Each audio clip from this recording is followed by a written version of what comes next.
हाय viewers, एक नई video के साथ आपके सामने हाजिर है। आइए देखते हैं आज किस तरह हम एसएपी में मेन्यू पाथ के अंदर टी कोड्स को शो करा सकते हैं। ठीक है, ये हमारा एसएपी की मेन स्क्रीन है। इसके अंदर ये हमारा मेन्यू पाथ है। मेन्यू पाथ के अंदर हम किसी भी पाथ पे जाके यहाँ पे, जैसे हमारा एक ये डॉक्यूमेंट है, ठीक है, ये एक ट्रांजेक्शन है, FB50 इसका टी कोड है। ठीक है,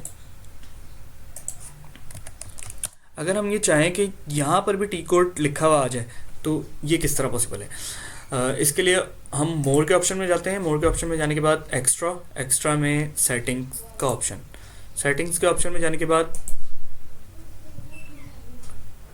ये जो आ रहा है display technical name, display technical name पे अगर हम क्लिक कर दें, ओके कर दें, तो ये देखें अब हमें FB50 ये स्टार्टिंग में इसका टी कोड लिखा हुआ नज़र आ जाएगा। कहीं किसी भी जगह के ऊपर, हर जगह मतलब इसका टी कोड आपके मेन्यू पाथ के अंदर शो होना शुरू हो जाएगा। ठीक है, thanks for watching, thank you very much.